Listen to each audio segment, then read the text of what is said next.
Hello. So yesterday we have seen about classification trees and regression trees. So today we'll continue that discussion. Just to revise, what happens in classification and regression trees is basically a recursive binary partition. Okay. So what do I mean by recursive binary partition?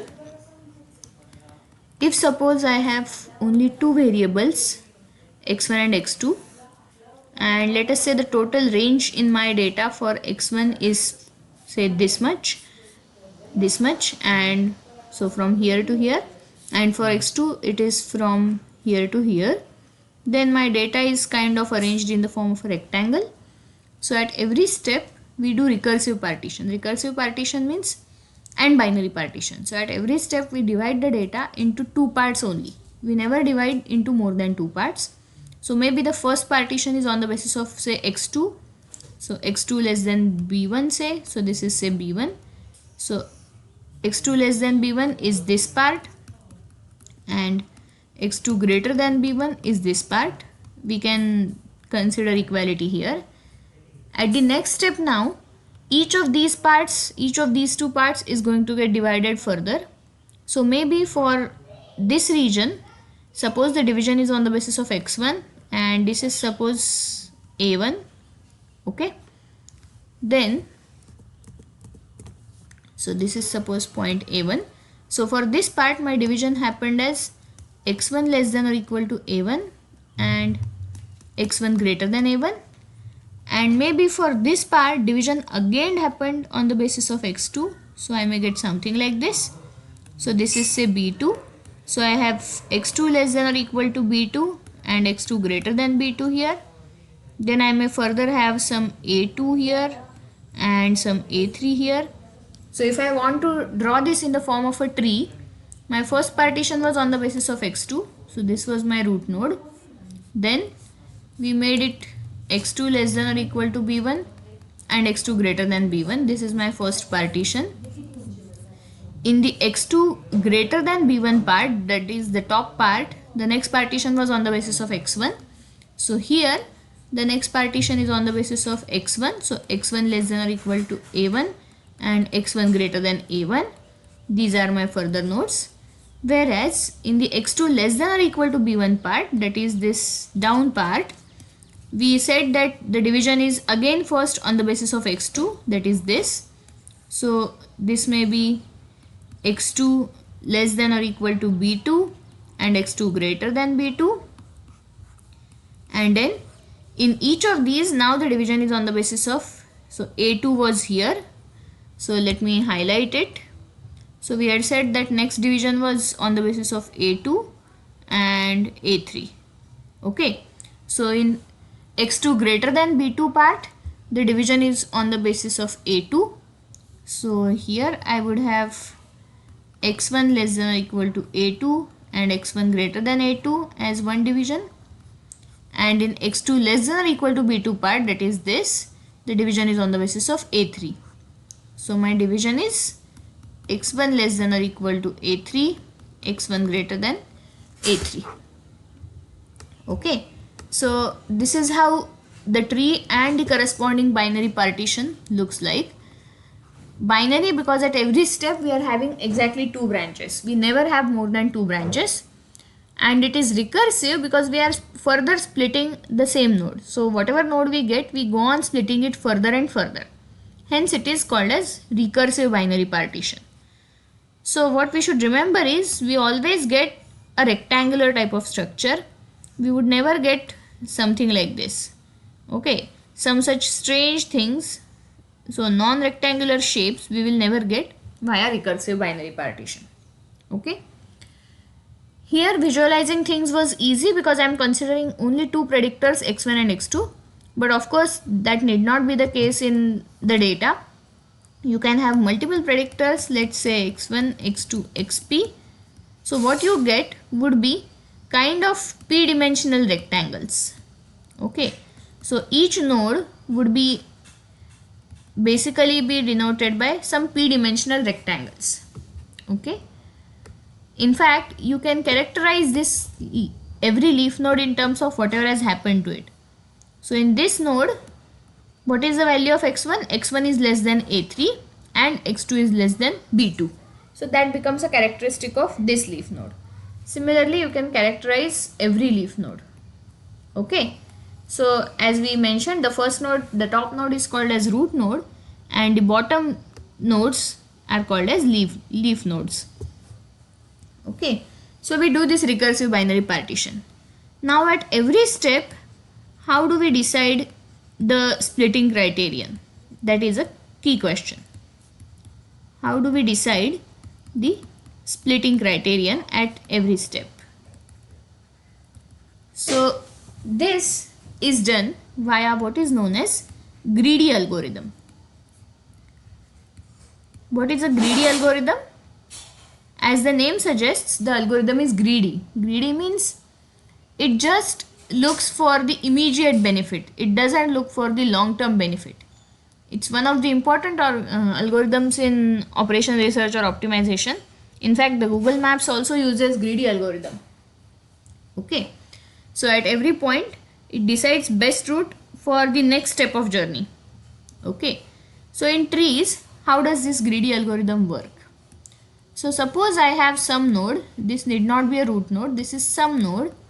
And now I want to split this node into two. That is my job.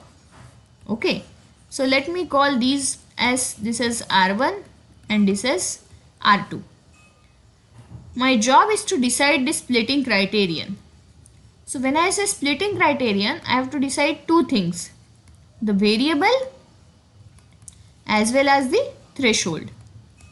So for the sake of convenience, let us talk in terms of only the continuous variables and let us assume that my response is also continuous. That is, I am talking about the regression tree. Okay. So at every split, I have to actually decide two things to quantify that split. What should be the variable on the basis of which the split should happen and the threshold. So if I have say x1, x2, xp, I have to choose variable number. Let me denote it by say j, and I have to choose s as the splitting threshold. Okay. What do I mean by this? My split is suppose on the basis of xj greater than s on this side and xj less than or equal to s on this side. So the job of the algorithm is to pick up j and s in some sense of optimal way. Okay. So what do I mean by optimal way? So as I said, here the trees would be actually grown with the help of greedy algorithm. So greedy algorithm means we would see what is optimal at this particular step. We wouldn't worry about what would happen in future. We won't do any long-term planning. Just at this step, what is best? Now best in what sense? What is our job? Our final job is to do prediction.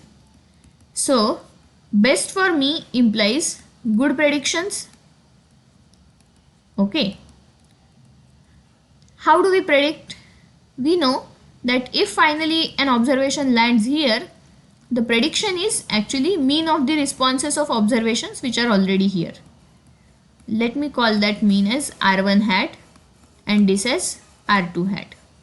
So what is R1 hat? R1 hat is mean of the responses of the observations in R1. When I say observation, I of course mean training observations because only for them you know the mean, you know the response. Okay. So R1 hat is the mean of the responses of observations in R1 and similarly R2 hat. So in general I can write Ri hat is mean of the responses of the observations in Ri. Now when would I say my prediction is good?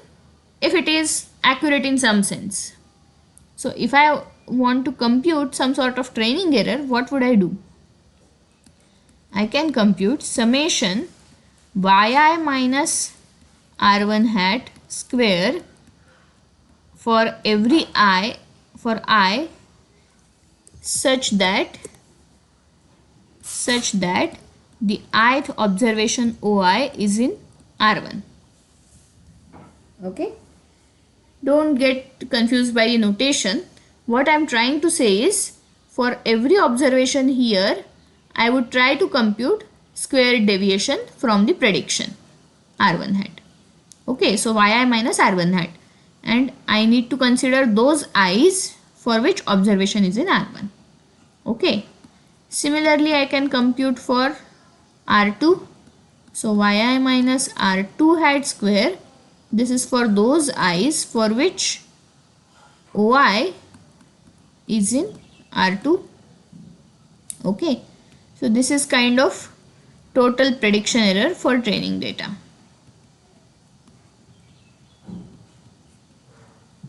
Okay, so what does the algorithm do? At every point it computes this total prediction error, of course on the basis of training data, because while fitting the algorithm we are going to use only the training data.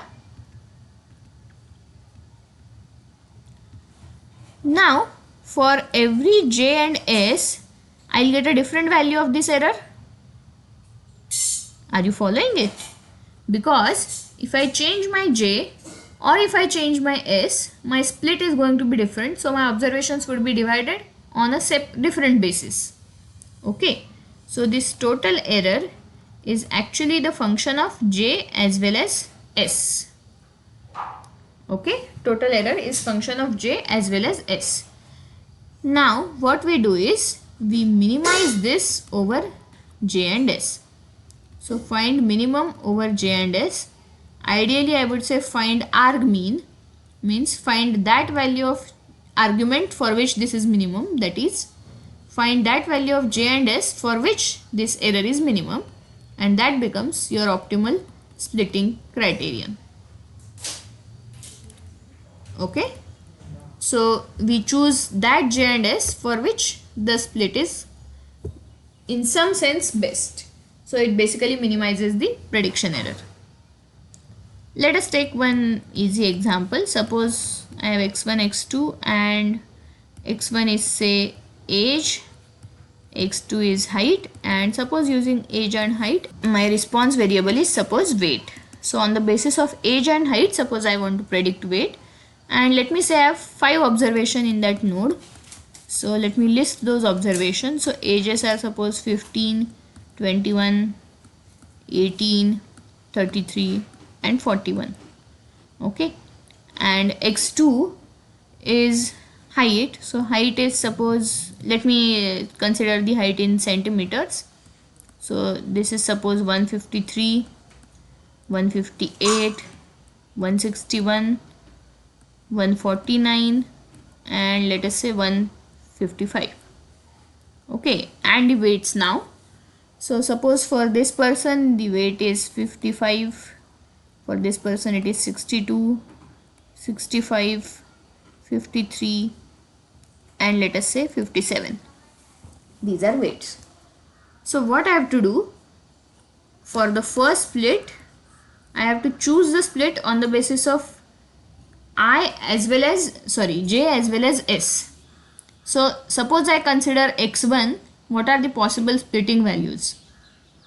So let me arrange the values in ascending order. So 15, 18, 21, 33, 41. So if I consider any splitting value between 15 to 18, I am going to get exact same partition. Similarly, if I consider any splitting value between 18 to 21, I am going to get exact same partition, and so on.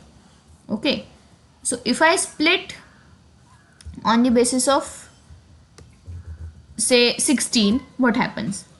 So if I consider s equal to 16 and j equal to 1, then I am going to get O1 in first class and O2, O3, O4, O5. If you want, we can give them numbers here. It's actually clear, but still. So this is my O1 first observation, second, third, fourth and fifth. So O2, O3, O4, O5 are in second class. So what I'll do is error sum of squares. So if I have only one observation here, error would of course be 0. Here I have to take minimum weight, mean weight for these 4. So mean weight of these 4 values. So I have 53, 57, 62, 65. So 17 237 by 4. So how I'll compute error is 62 minus 237 by 4 whole square plus 65 minus 237 by 4 whole square plus 53 minus 237 by 4 whole square plus 57 minus 237 by 4 whole square. Okay, so this becomes my error, and because the first error is 0, the total error is only this much for this particular split. Now I can consider j equal to 1 and s equal to 19. In that case my O1 and O3 would be in first left hand side node, because for them x1 is less than 19. So O1 and O3 would be here, and O2, O4, O5 would be here. So for O1 and O3 the response values are 55 and 65, so the average is 60. So the error would be 55 minus 60 whole square plus 65 minus 60 whole square. This is error coming from this part, and from this part O2, O4, O5, what is my error? O2 is 62, response for O2 is 62, 53, 57. So 53, 57 and 62. So 172 by 3. That is my prediction. Okay.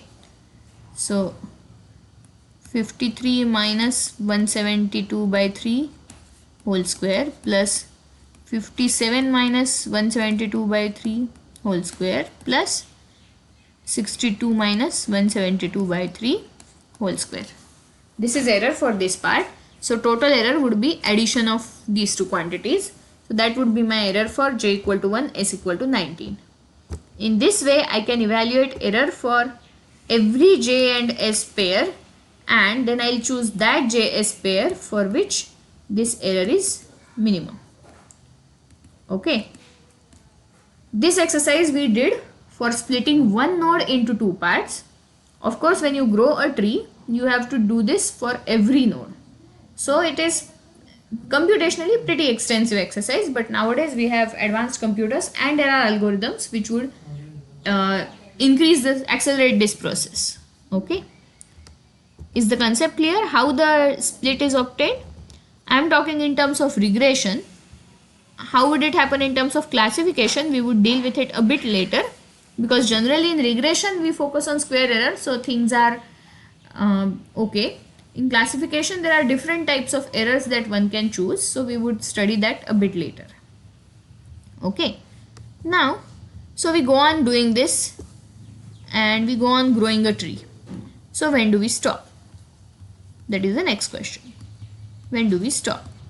So yesterday I think we discussed that there are different criteria on the basis of which we can stop.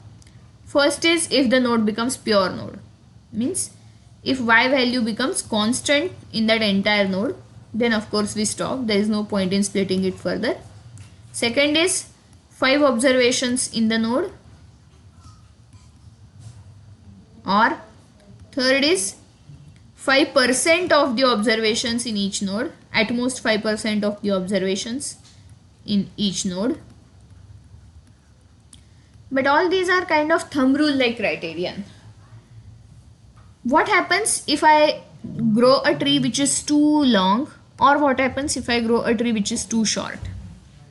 Okay, so a very long tree, when I say a very long tree, it means number of nodes is high.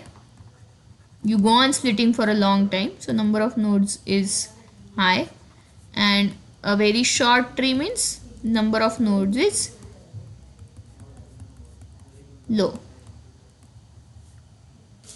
Okay, so if number of nodes is high, means if the tree is very long, it is kind of like a very flexible model. Okay, we have discussed flexibility earlier. So you grow a tree very high means in every node you have very few observations. As a result, your predictions for training data would be quite accurate. So your training error would be very low. But it sometimes may mean overfitting. Okay. Also, overfitting would mean that the tree is not robust. What do I mean by tree not being robust? Even if I change one or two observations, the tree structure may get affected quite significantly. Okay. So this happens when there is overfitting. We have seen in the case of regression how it is easy to see the change when you change only one or two observations. On the other hand, if my tree is very short, means in every leaf node there are too many observations, then what I am doing is I am approximating all these observations by one single value, so my bias in prediction would be very high. Okay. But at the same time, this would mean that the tree won't change even if I change one or two observations here and there. So the tree would be quite robust, so the variance would be low. Here variance would be high, bias would be low in the earlier case. Okay, so again the job is identifying a point where there is a trade-off between bias and variance. Too high variance or too high bias. You don't want bias or variance either to be high. So how do you proceed? So in such a scenario, there is a concept called pruning of a tree. Okay. It is also known as cost complexity pruning or weakest link pruning.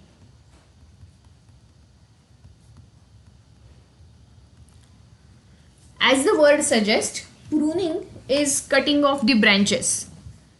Okay. So what do you do here? You first grow a complete tree. Okay, you don't stop initially.